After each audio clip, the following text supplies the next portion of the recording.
금일 강사 목사님을 소개해 드리겠습니다. 저희 존경하는 스승님이시고요. 현재 서울신대 전도학 교수로 국제전도훈련 원장님으로 바삐 섬기시고 계십니다. 오늘 바쁜 가운데서도 자리해 주셨는데 저희가 오른손을 들어서 샬롬으로 우리 목사님을 맞이하겠습니다. 샬롬.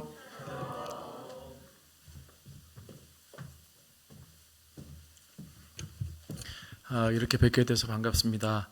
특별히 우리 교회 7주년이 돼서 또 이렇게 리모델링을 저는 하고 나서 처음 방문하게 되는데 하나님께서 너무 큰 일을 하셨다 이런 생각을 하게 되고 또 이렇게 리모델링하고 7년 동안 이끌어 주신 하나님 앞에 감사를 드리고 여기까지 오기까지 얼마나 많은 눈물이 있었을까 또 얼마나 많은 기도가 있었을까 생각을 하면서 하나님이 그 모든 기도와 눈물에 응답을 해 주시리라고 믿습니다. 오늘 저는 부활절날 절기 설교를 부탁받으면 목회할 때랑 또 다르게 굉장히 부담이 되더라고요. 어떻게 절기 설교를 할까 하다가 오늘 그 제목이 굉장히 이게 신선하면서도 이상하죠. 그래서 괜찮아, 거기서 다시 하면 돼 라고 하는 제목을 가지고 여러분들하고 말씀을 나누려고 합니다. 저희 아버님이 목사님이셨는데 이게 부활주의를 생각해 보면 목사들로 자라오면서 그리고 또 전도사, 목사를 거치며 사역자로 자라오면서 부활주일이 가장 바쁘고 또 많은 준비가 있었고 그리고 설레이고 그리고 서울에 올라와서도 제가 부활주일날 새벽이 되면 옛날에 여의도 광장에서 연합 새벽 기도회를 드릴 때 늘 찾아갔었고 이제 그런 생각들을 해보게 됐습니다. 그런데 한편으로 또 어떤 생각을 해보냐면 나는 그렇게 분주해서 예수의 부활을 준비하고 그리고 정작 부활주일이 돼서 예수 다시 사셨다고 그 예수님께 축하드리고 감사를 드렸는데 부활주일이 지나는 저녁쯤이면 피곤하고 지치고 그리고 도대체 나의 문제는 언제 회복되어질 수 있을 것인가 라는 생각도 해보게 됐습니다. 여러분 오해하지 마시고 부활절을 준비하고 그리고 그 부활하신 예수님을 축하하고 그리고 그 부활하신 예수님 앞에 영광을 올려드리는 일은 너무나 중요하지만 그러나 예수님은 또 한편으로 이 부활주의를 맞이해서 우리에게 주시고자 하는 메시지가 있으십니다. 그 메시지의 핵심이 바로 뭐냐면 너도 부활할 수 있어 라고 하는 메시지이시죠. 그것은 우리가 죽지 않았지만 우리 삶 속에서 우리를 죽게 만드는 그 모든 것들에서 우리를 다시 회복시키시고 그리고 다시 살리실 수 있다라고 하는 것입니다. 실은 예수님이 십자가를 지고 골고다 언덕에 올라가실 때 많은 사람들이 울면서 따라갔습니다. 여인들이요, 특별히. 그런데 예수님이 울면서 따라오는 여인들을 바라보시면서 뭐라고 말씀하셨느냐면 예루살렘의 딸들아 나를 위해서 울지 말고 너희와 너희 자녀를 위해서 울라. 그 죽음의 한 고통 속에서도 예수님은 십자가의 진정한 의미를 가르쳐 주셨잖아요. 나를 위해서 우는 눈물은 한 번으로 끝날 수 있지만 그러나 이 십자가는 너희를 위해서 지는 십자가야. 이 부활도 마찬가지이지 않을까? 다시 말하면 이 부활의 진정한 의미는 매번 기념식으로 끝내는 것이 아니고 너희가 살아야 돼. 다시 회복해야 돼. 다시 일어나야 돼. 이게 진정한 부활의 의미야 라고 하는 것을 가르쳐 주시는 것 같습니다.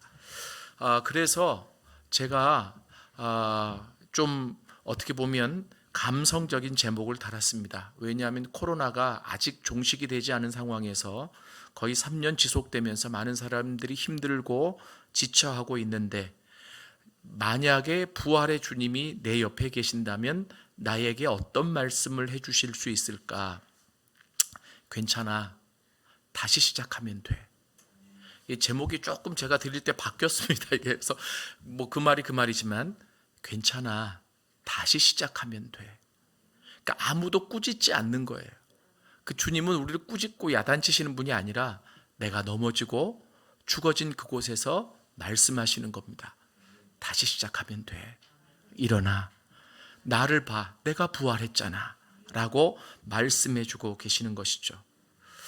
실은 제가 이 코로나 때 다른 사람들과 비슷하게 TV에서 나오는 트로트도 많이 듣고, 그래서 위로도 받고, 그리고 또 노래들도 많이 듣게 되었습니다.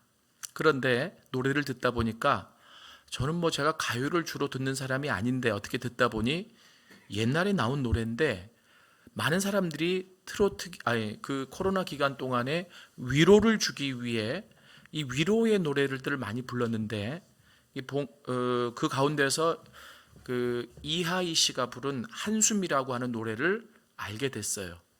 여러분들은 이미 많이 아셨겠지만 저는 이 코로나 기간에 처음으로 이 노래를 알게 됐습니다. 이 노래는 이하이라고 하는 이 가수가 너무 힘들 때 샤이니의 종현이라고 하는 사람이 작사 작곡해서 선물해 준 곡이라고 합니다.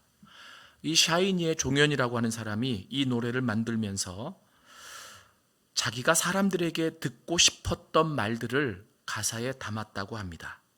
가사의 어떤 내용의 특징은 이렇습니다. 가끔은 실수해도 돼. 너를 이해해. 수고했어. 내가 안아줄게. 그런데 실은 이 노래를 만든 종현이라고 하는 이 청년이 결국은 무엇이 그렇게 힘들었는지 이 세상을 먼저 떠났죠. 저는 나중에 그 소식도 알게 되었고, 얼마나 힘들었을까. 이렇게 노래를 만들었지만 이 가사가 그를 다시 회복시키지 못했고, 그리고 또 그를 다시 살리지 못했구나 라는 생각을 하게 됐습니다. 특별히 이 노래는 코로나 기간에 많이 불려져서 사람들에게 위로를 주었습니다. 이 가사의 특징은 탑다운 방식으로 무엇을 전달하려고 하는 것이 아니라 동등한 입장에서 상대방에게 다가가서 하나가 되어준다는 느낌을 전달해 준다라고 하는 것입니다. 여러분, 위로라고 하는 것은 나의 입장에서 나를 알아줄 때, 그리고 거기에 사랑이 담겨 있을 때 위로를 받을 수 있습니다. 저는 그래서 이 노래를 가끔 들을 때 어떤 생각을 하게 됐느냐면, 기독교가 힘들고 아픈 삶을 살아가고 있는 세상을 향해서 이러한 방식으로 다가서서 위로해 줘야 하는데 라고 하는 생각을 많이 하게 되었습니다. 그런데 오늘 성경의 본문의 말씀을 보니 엠마오로 내려가고 있는 제자들을 만나 주시고 그들을 회복시켜 주신 예수님이 이미 이런 방식으로 그 믿음의 현장을, 복음의 전초기지를 떠나고 있었던 제자들을 위로하시고 회복시켜 주셨다라고 하는 사실을 알게 되었습니다. 실은 오늘 설교를 하면서 세상 노래, 어떻게 보면 가요의 내용을 먼저 여러분들에게 전달해 드렸지만 세상의 노래 내용을 성경이 따라가고 있는 것이 아니라 이미 예수께서는 그와 같은 방식으로 세상을 찾아오셨고 그리고 만나 주시고 회복시켜 주셨다라고 하는 사실을 이 성경 본문에서 다시 발견할 수 있었다라고 하는 것입니다. 여러분, 이것이 기독교의 방식입니다. 이게 예수의 방식입니다. 다시 말하면 탑다운 방식으로 무엇을 해야 돼라고 하는 것을 강요만 하는 것이 아니라 눈높이에 맞춰서 찾아가서 위로하고 넘어져도 괜찮다고 다시 손을 내밀어서 잡아 일으켜 세워주는 그분이 예수님이십니다. 오늘 저는 그래서 이 엠마오에 내려가고 있는 이 제자들의 이야기를 여러분들과 잠시 좀 나누려고 하는데요. 제 나이 또래면 이 노래를 알 텐데, 엠마오 마을로 가는 두 제자라고 하는 노래가 있습니다. 요즘은 이거 모르더라고요. 그래서 제가 우리 백민아 집사님한테 이 노래를 좀 준비하라고 부탁을 드렸어요. 가사를 좀 들으면서 여러분 이 노래를 같이 좀 들어보시고 어떤 내용인지, 오늘 우리 성경을 읽어서 내용은 대충 알지만 이 또 노래로 표현되었을 때 어떻게 이 노래가 만들어졌는지 한번 좀 들어보시고 말씀을 듣도록 하겠습니다. 이 가사가 띄워집니까?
있어요? 예, 그 왜 안 들어가세요? 고맙습니다. 예, 박수 한번 칠까요?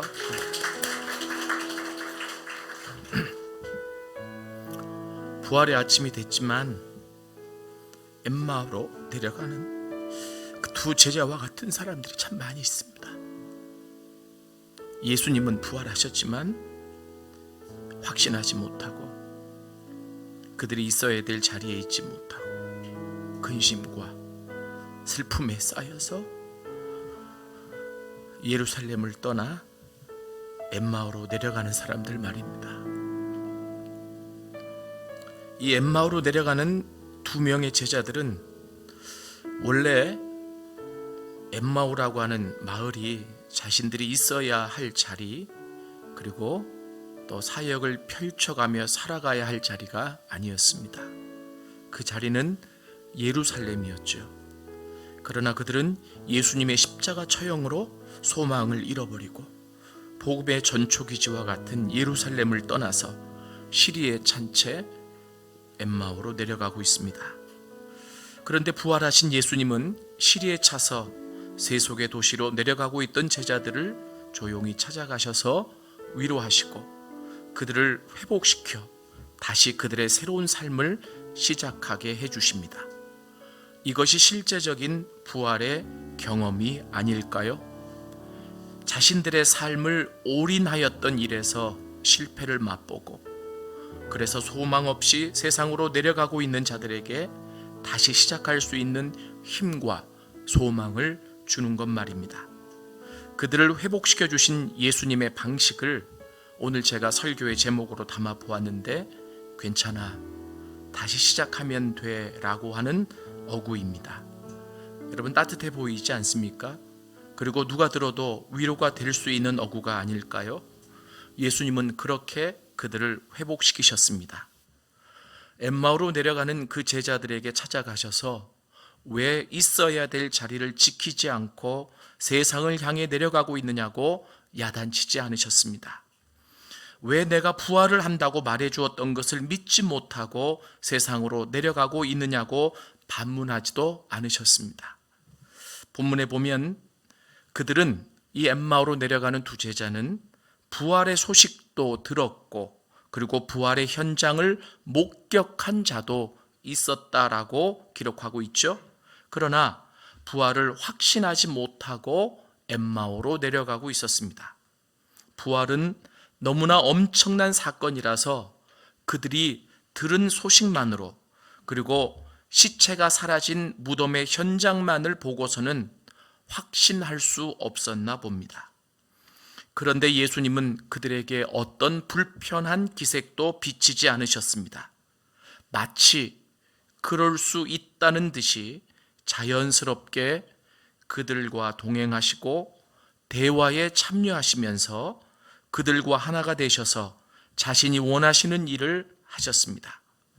예수님의 입장은 아마 이렇게 표현할 수 있지 않을까 싶습니다. 누구나 의심할 수 있어. 확신하기 전까지는. 누구나 흔들릴 수 있어. 신앙이 성숙하기까지는. 누구나 쓰러질 수 있어. 세상이 만만찮으니. 넘어지면서 성장해 가는 거야. 그때 내가 곁에 있다는 것을 잊지 마. 여러분, 이렇게 추론할 수 있는 근거를 제가 오늘 본문에서 여러분들에게 제시하려고 합니다. 먼저 복음서에 나타나 있는 예수님의 부활 후 행적을 보면 예수님께서 부활하신 모습을 직접 보여주시고 회복시켜 주신 대상이 주로 제자들이었고 예수님을 따르는 자들이었다. 여러분, 예수님이 부활하신 후 이 땅에 40일 계셨습니다. 근데 그 40일 동안 주로 만난 사람 그리고 회복시켜 준 사람이 주로 새신자들이 아니라 제자들이었고 믿음을 가졌던 자들이다라고 하는 점에 초점이 있다라고 하는 점입니다. 즉 회복의 1차적인 대상이 믿음이 있었던 자들이라고 하는 점입니다. 부활이라고 하는 것은 생명이 있었음을 전제합니다. 그렇기에 예수 안에서 생명을 가졌지만 예수께서 십자가의 죽음 후 그 믿음이 식어져 가는 자들을 먼저 찾아가셔서 예수님은 다시 그들을 회복시키는 일들을 하신 것입니다. 그들에게 다시 믿음을 심어주시기 위함이요, 그리고 그 믿음이 어디에서 시작되어야 하는지를 가르쳐 주시기 위함이었을 것입니다. 물론 이 예수님의 부활 사건은 믿음의 권속들 뿐만이 아니라 세상의 모든 사람들에게 적용되고 경험될 수 있는 사건이지만 순서로 보자면 그렇다라고 하는 것이죠. 그렇게 오늘 부활주일 예배를 드리고 있지만 세상이 만만찮아서 믿음이 식어져 가고 있다고 느끼시는 분들이나 내가 죽어져 가고 있다고 느끼시는 분들은 예수님이 먼저 여러분들을 회복하시기 위해 부활하신 몸을 가지고 여러분 곁에 찾아와 계신다는 사실을 기억하셨으면 좋겠습니다. 엠마오로 내려가는 제자들도 처음에는 부활하신 예수님이 그들과 동행하고 계시다는 사실을 알아차리지 못하였습니다. 그러나 예수께서 눈을 열어주셨을 때 깨달았지요.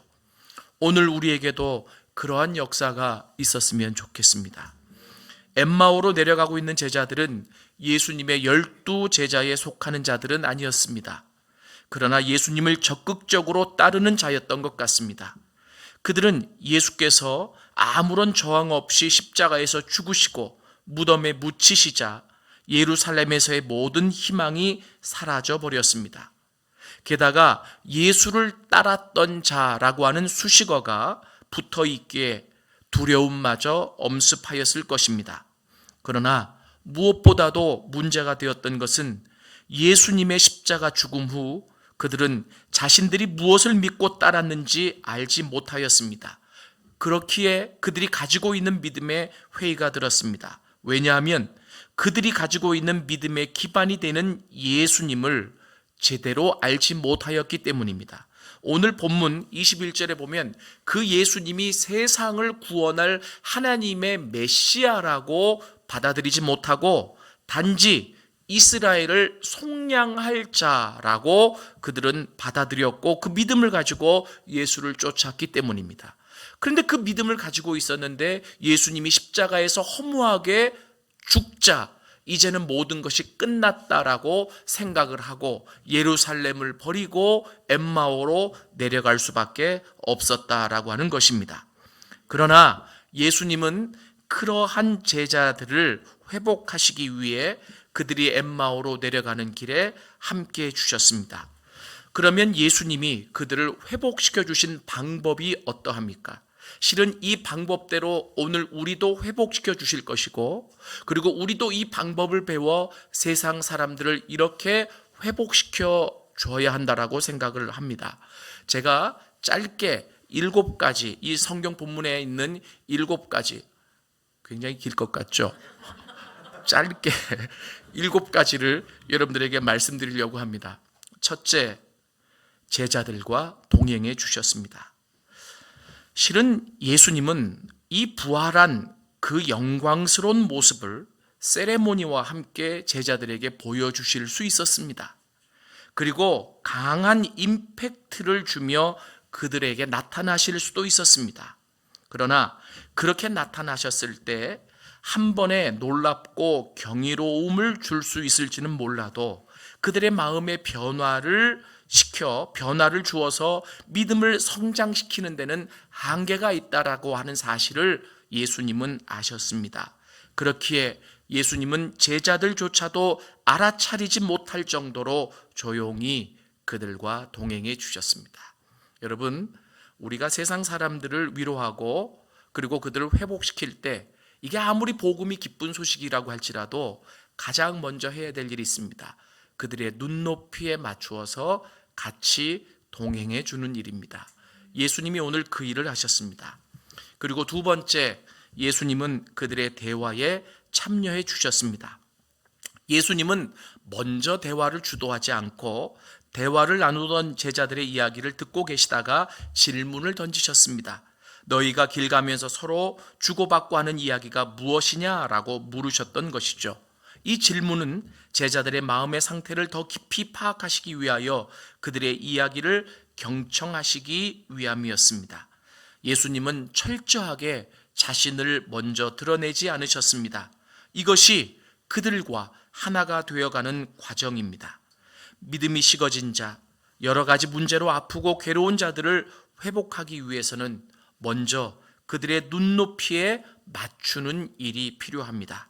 부활하신 예수님은 부활의 권능과 영광으로 충분히 제자들을 제압하시고 능력을 보여주실 수 있었지만 그렇게 하지 않으셨습니다. 오늘 본문에 보면 세 번째 예수님이 하신 방법이 나옵니다.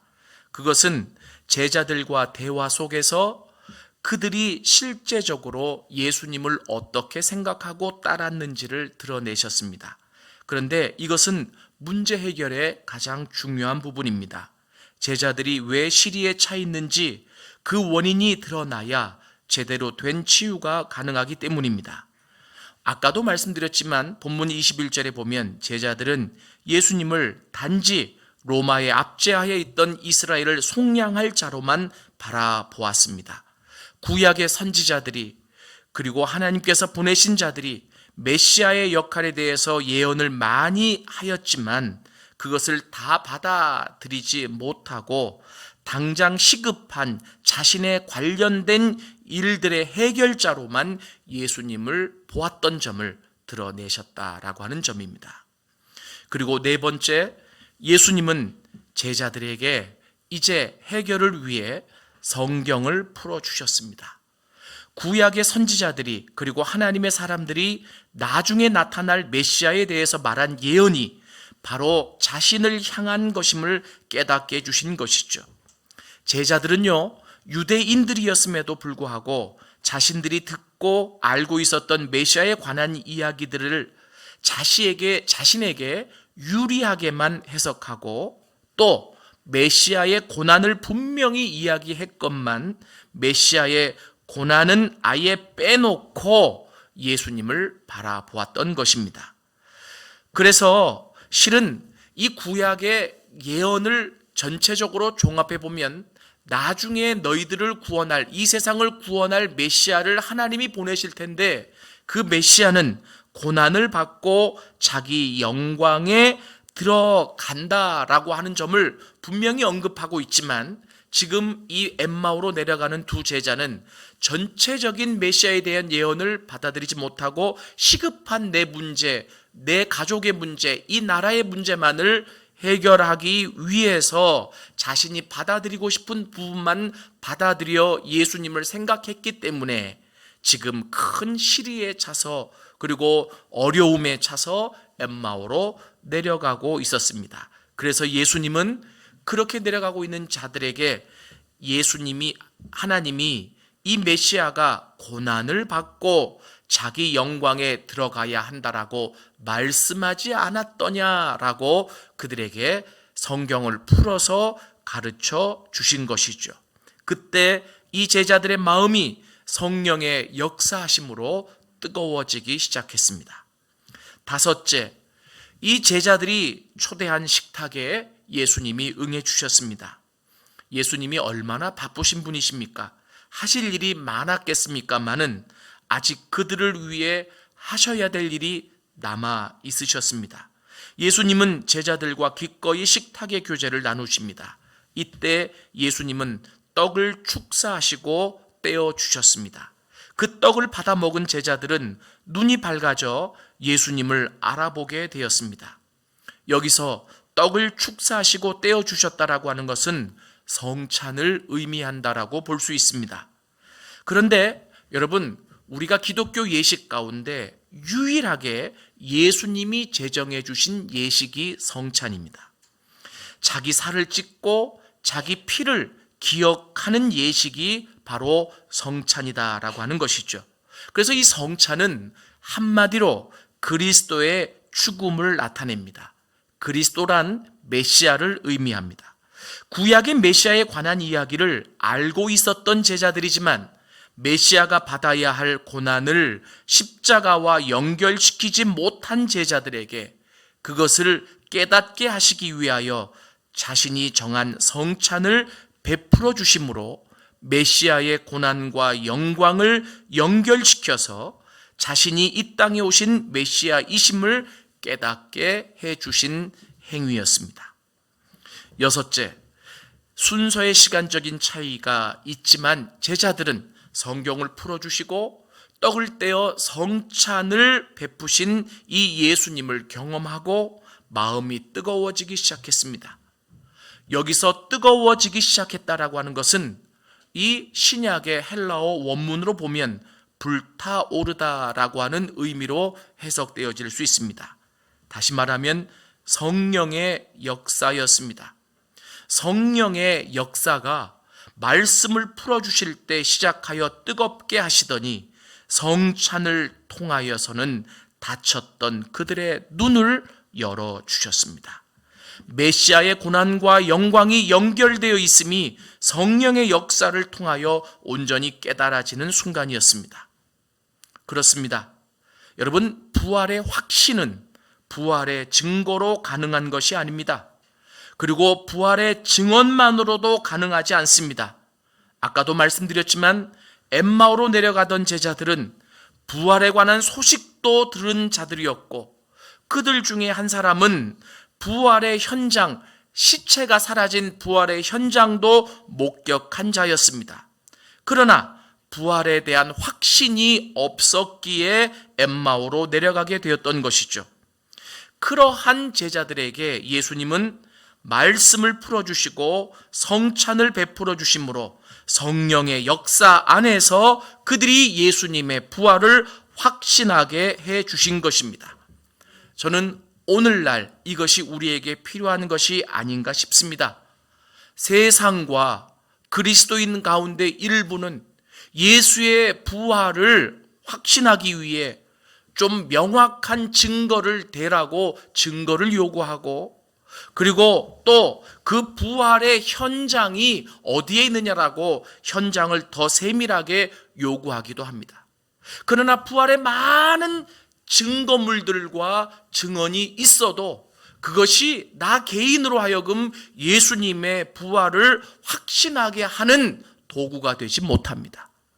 예수님의 부활을 확신할 수 있는 것은 성령 안에서 말씀이 풀어질 때, 그리고 그 성찬으로 우리의 가리워졌던 눈이 뜨여지게 되었을 때 가능한 일임을 오늘 우리에게 말씀해 주시는 것입니다.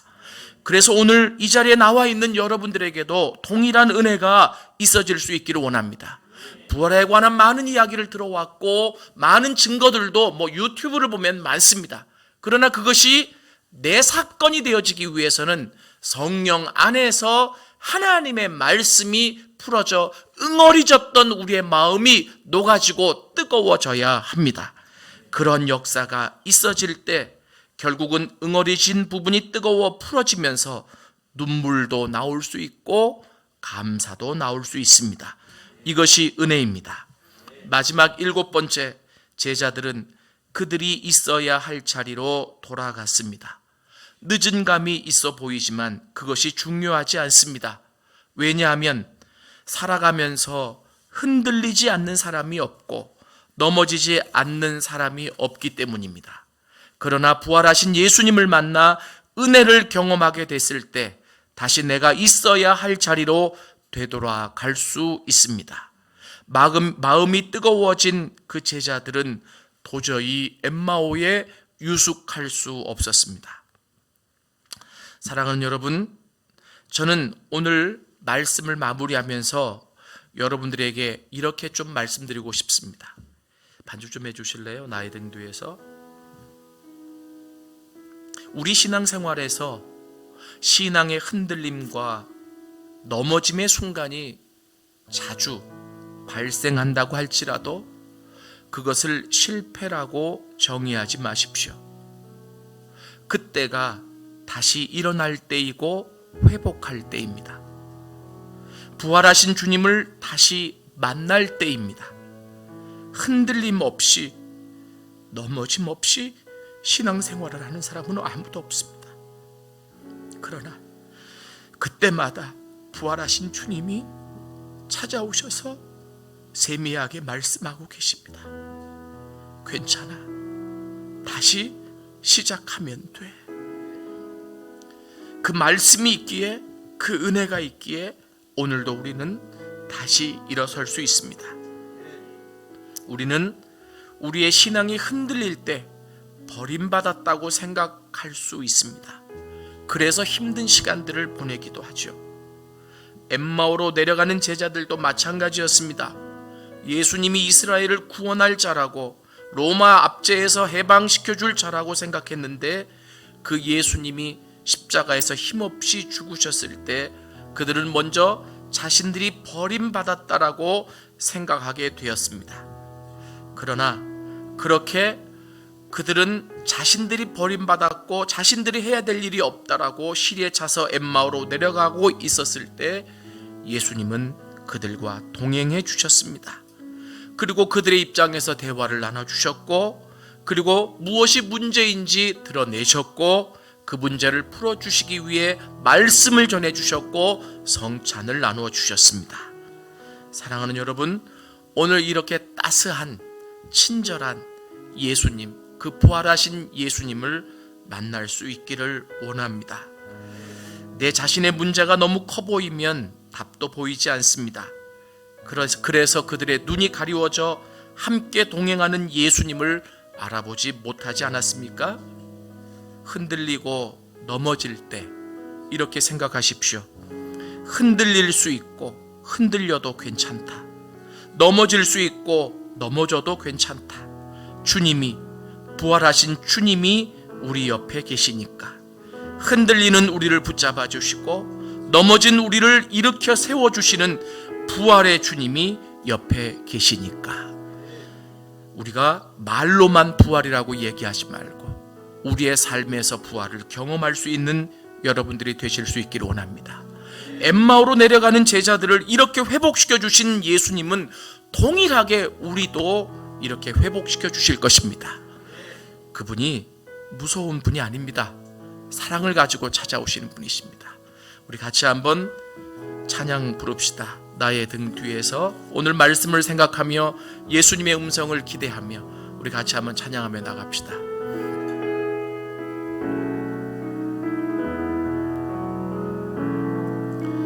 나의 등 뒤에서 나를 도우시는 주, 나의 인생길에서 지치고 고나요 매일처럼 주저앉고 싶을 때 나를 밀어주시. 일어나 걸으라, 일어나 걸어라. 내가 새 힘을 주리니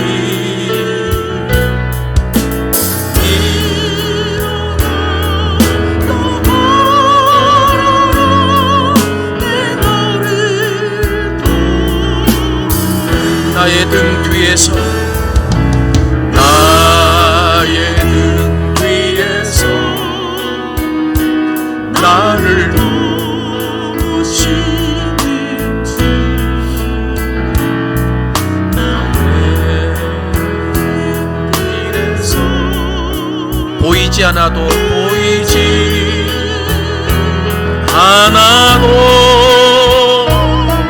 지치고 고나여 넘어질 때면 다가와 손 내리시. 아멘. 일어나 걸어라, 내가 새 힘을 주리니. 일어나 너 걸어라, 내 너를 3절 부릅니다. 나의 등 뒤에서, 나의 등 뒤에서 나를 도우시는 주. 때때로 뒤돌아보면, 때때로 뒤돌아보면 여전히 계신 주, 잔잔한 미소로 바라보시며 나를 재촉하시네. 일어나 걸어라, 일어나 걸어라, 내가 새 힘을 주리니. 일어나 너 걸어라, 내 너를 다 눈을 감아 보시죠. 손을 가슴에 좀 얹어 보시겠습니다. 예수님의 부활이 기념하고 끝날 날이 아닙니다. 예수님은 우리가 넘어진 그곳에서 우리를 일으켜 세우시기를 원하십니다. 좌절된 그곳에서 우리를 다시 회복시키기를 원하십니다. 모든 것이 끝났다고 생각하는 그곳에서 예수님은 아니라고, 다시 시작할 수 있다고 우리에게 말씀해 주시기를 원하십니다. 괜찮아, 다시 시작하면 돼. 그 자리에서 다시 시작할 수 있다고 가르쳐 주시는 분이 주님이십니다. 오늘 이 주님을 만날 수 있기를 원합니다. 내가 쓰러진 그 자리, 눈물이 있는 그 자리, 아픔이 있는 그 자리에서 찾아오셔서 동행하시고 말씀해 주시는 그 주님을 만날 수 있기를 원합니다. 우리 시간에 조용히 주님 앞에 우리 2, 3분간 한번 주님 앞에 기도하며 나가십시다. 기도하십시다. 감사합니다.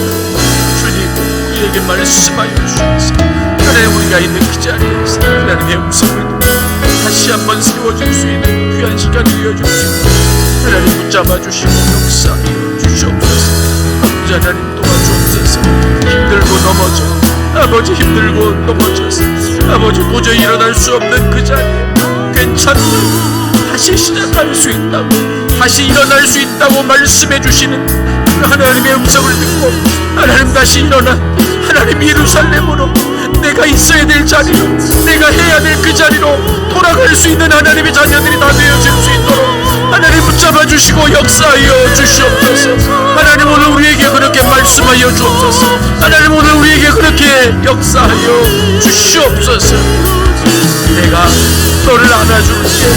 내가 너를 이해한다고, 너의 한숨을 내가 안다고 하나님 말씀하시는 하나님의 음성을 들을 수 있도록 하나님 축복하여 주시옵소서. 하나님 도와주시옵소서. 믿습니다. 믿습니다. 주님 역사하여 주시옵소서.